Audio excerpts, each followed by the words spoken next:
Folks, so this week we have quite a gem of a course to discuss. It is called River Downs Golf Course in Finksburg, Maryland, and that is just northwest of Reisterstown, just northwest, about 20 miles just northwest of Baltimore, the Beltway.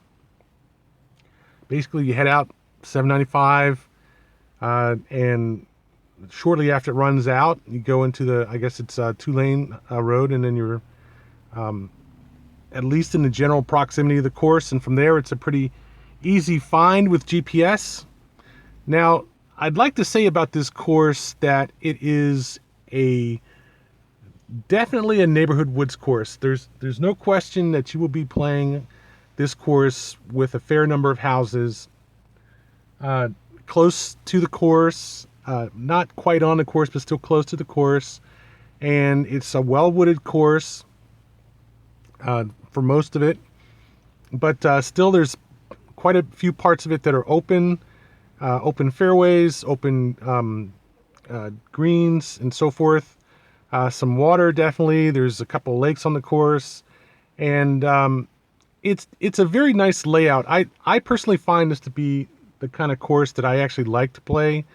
And the guy I was playing with was not overly impressed with the course. He's played a lot of courses in the area, much as I have, and really didn't think a whole lot of it. Just thought it was a good, cheap course to play.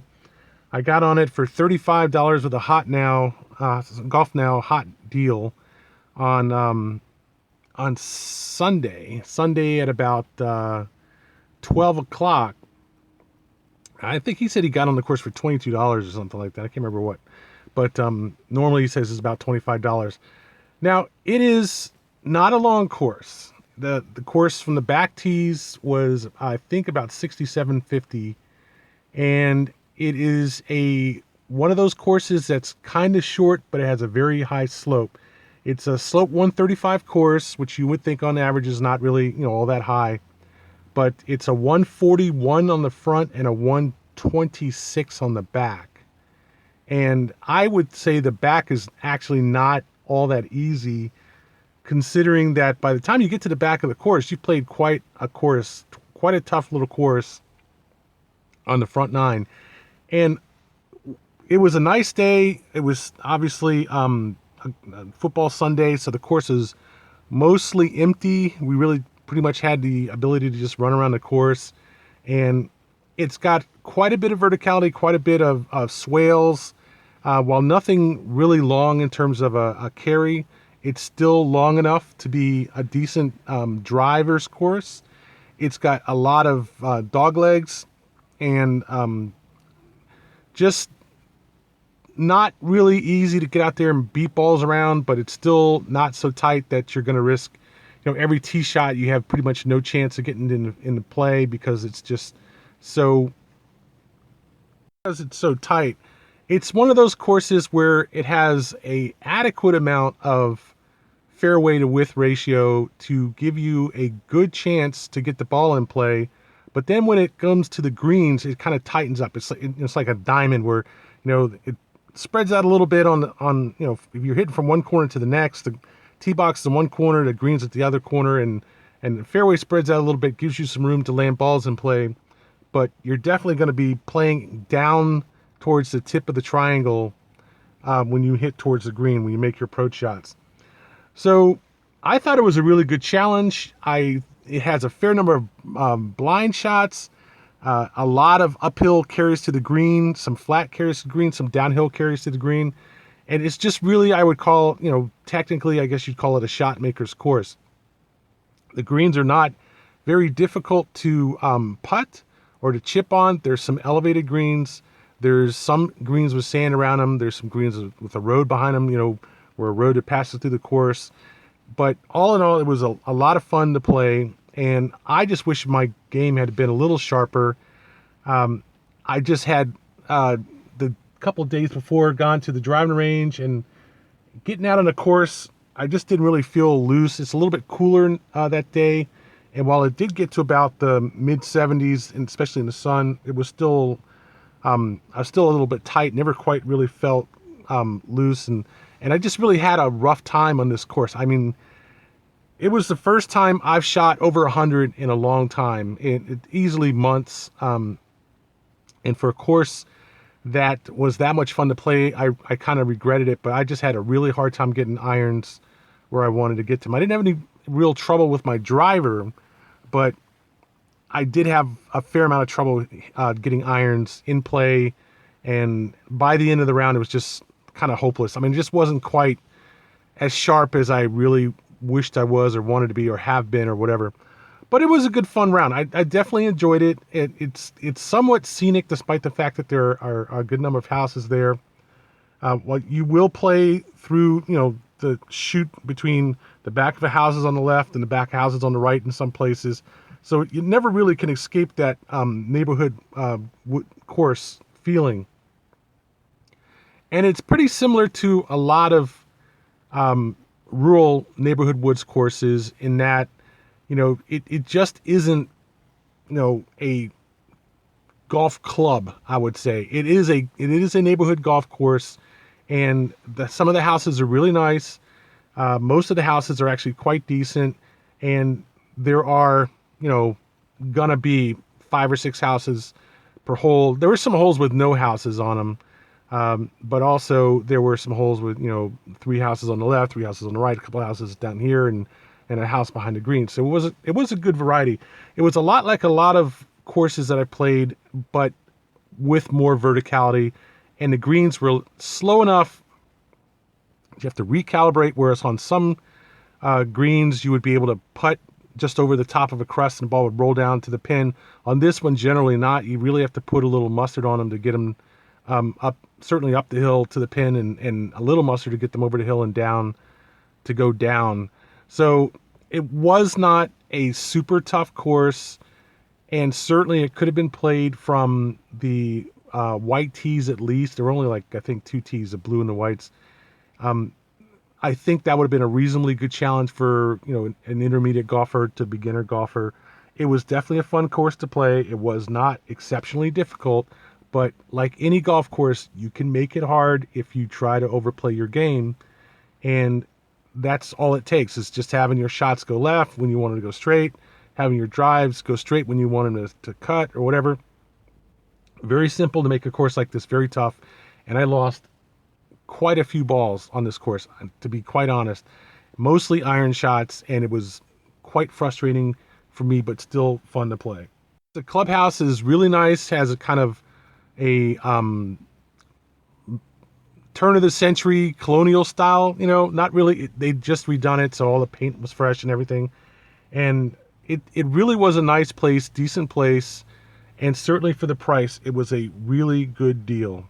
It was not the most lush of courses. It was decent condition, except the sand traps were really not too good. A lot of heavy brown sand with a lot of stones. Definitely in them, I just had to pull the ball back into a place where there weren't so many stones, but heavy sand, not that light white fluffy stuff, which is almost like a salt, in a sand traps, but not a lot of sand traps, and also really not too much trouble with the sand traps in the first place. But there were plenty of slope offs on the sides of the fairway, slope offs on the back of the green. Some holes that were surprisingly short in terms of distance behind the green, with these big slope offs down into the woods. So it was definitely the kind of course where you don't want to miss shots off the green, and you don't want to miss shots off the fairway. While it wasn't hideously difficult, it still was a pretty tight course. I mean, definitely a challenge to play. Plus, we were playing on a fairly windy day, and when we started off, the wind was definitely kicking. It was, somewhere in the 20 mile an hour range, but it calmed down over the course of the day and settled down, and it just really got to be a really nice round. I would have probably played another 9 if I really wasn't a little bit tired and from just hitting too many balls that weekend. But normally I probably would have played another 9 in a course. It really was a fun course to play, and I look forward to playing it sometime. It is too convenient to get to, and too nice of a drive, and too nice of a course to not play it again. It was really, really nice, especially for $40 or less, depending on, whatever the price is at that moment. So couldn't complain about it at all. I definitely give this course I really couldn't complain about it at all. I definitely would give this course a B star at least, somewhere between a B and a B plus. I mean, it wasn't the most aesthetically beautiful course. It could have been bigger. As usual, when you have a lot of high trees around the course, it's very hard to see much off in the distance, but still this course was high enough in the low hills north of Baltimore where you could see mountains and so forth in the distance in some holes. And it was definitely a functional course. I think it was probably one of the most strong functional courses in terms of being a technical golfer's shot maker's course that I've seen in a while. And for the money for this course, it just was really hard to beat it. I could definitely see playing this course again as a preferential kind of thing. It's just, I would say that technically it was as good as just about any course in the area. It just wasn't a really long course. So if you're looking for a course that's 7,000, 7,200, 7,400 yards from the back tees, this is not that course. It is no longer than like Goose Creek or Stonewall. A lot of courses in the area that are, in that 64, 65, 6,800 yard range, depending on whether you play from the front tees or the back tees, but had it firing on all cylinders in terms of a technical golf course. Just really solid in that regard. And it was quite decent otherwise. I mean, it was, they didn't have GPS in the carts, but they did have something that I have not seen on a lot of courses in a long time. Solid, upstanding yard markers. They had the 100-yard markers out there, and they were, 1 or 2 foot posts, and the 150s, and I think the 200-yard blue markers or something like that. I didn't really see a lot of 200-yard markers, but still some. And the greens were on the thick side. Good, solid, well-conditioned greens. A little bit on the thick side. A little buffed up, as they say. For extra wear and tear, but not really fast at all. But you didn't have to worry about, bare spots and stuff, getting in the way of your putts or anything like that. It was good. I mean, it wasn't Lake Presidential, it wasn't one of these, quote unquote superstar courses, but I would rather play this course than a lot of area courses. It just had the goods of a golf course where a lot of courses just don't. They're just not as good as this course. It's just not as interesting. It was not as wild as, Musket Ridge or Maryland National, but it didn't have the road noise that Maryland National has. It didn't have the holes that were under repair where they're still charging you $75 to play it like Musket Ridge. And that was a while ago. I haven't played Musket Ridge in a while. Like I found out the other day I hadn't played Whiskey Creek in 6 years. I mean, I was talking about the price. It was like jumped up. To consider playing Whiskey Creek and paying $90 for it at a later time, at what would normally be twilight, versus paying $40 to play this course in the middle of the day, I would take this course probably 5 times for every one time I played Whiskey Creek. I mean, Whiskey Creek is a nice course, don't get me wrong, but $100 to play it? Really? Seriously? I think for $100, Black Rock, even Clustered Spires, some of these other what they would call B-level courses in the area around Frederick definitely come into play. I'm sure that there are some really crappy courses in the same price range that I'd want to avoid, like Beaver Run or Beaver Creek or something like that out on 70.